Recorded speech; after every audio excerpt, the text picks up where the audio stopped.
May 7 laro pang natitira ang Lakers matapos nilang talunin ang Brooklyn Nets mula sa napakadominanteng performance ni LeBron James na may 40 points, 7 rebounds, 5 assists at nagliyab sa 3-point territory kung saan gumawa siya ng 9 3-pointer sa kanyang 10 tira. Isang tira lang ang pumalya mga amigo. Halimaw si LeBron kaya naman talagang standing ovation para sa kanya ang mga fans.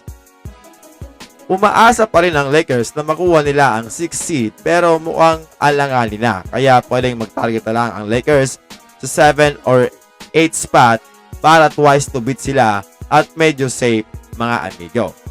Dikit naman sila dito sa number 8 seed na Sacramento Kings na medyo delikado dahil na-injured itong si Malik Monk na malaking contributor ng team at higit pa doon sa 8 larong natitira ng Kings, 6 doon ay playoff contender at tanging Brooklyn Nets at Blazers lamang ang hindi.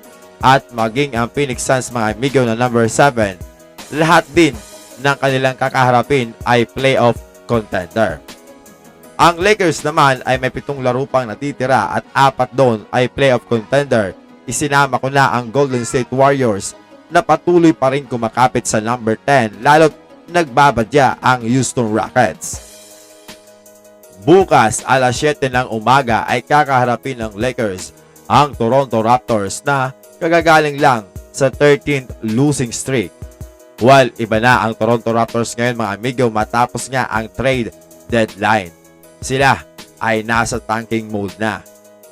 2 beses lang maghaharap ang Lakers at Toronto Raptors at yung unang paghaharap ay nakuha na ng Lakers ang panalo.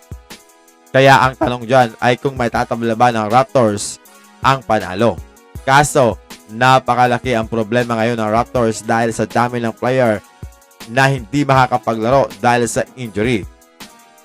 Samantalang si Gabe Vincent nakakabalik lang sa Lakers ay listed as out, pati na si Cam Reddish dahil sa kanyang personal reason. At itong si Jackson Hayes na hindi nakapaglaro versus Brooklyn Nets ay probable.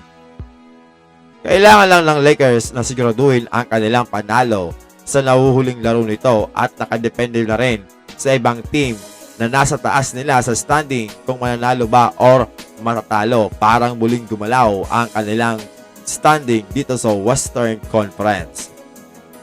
Kung hindi na sila makalis pa sa number 9 ay dapat masiguro nila makalusot sa 2 play-in game.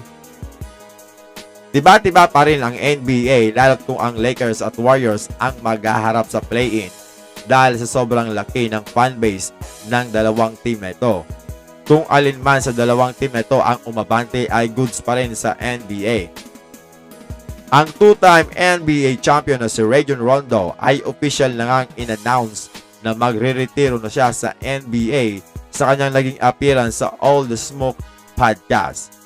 Unang light champion si Rajon Rondo sa Boston Celtics kasama si Paul Pierce at ang pangalawa ay sa Los Angeles Lakers noong 2020 sa Orlando Bubbles.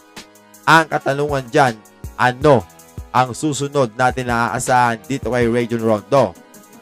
Kung ipupurso niya ba ang kanyang coaching career dito sa NBA, lalo't marami ang nagsasabi na napakataas ng kanyang basketball IQ kasama na ang kanyang dating ka-teammate na si LeBron James.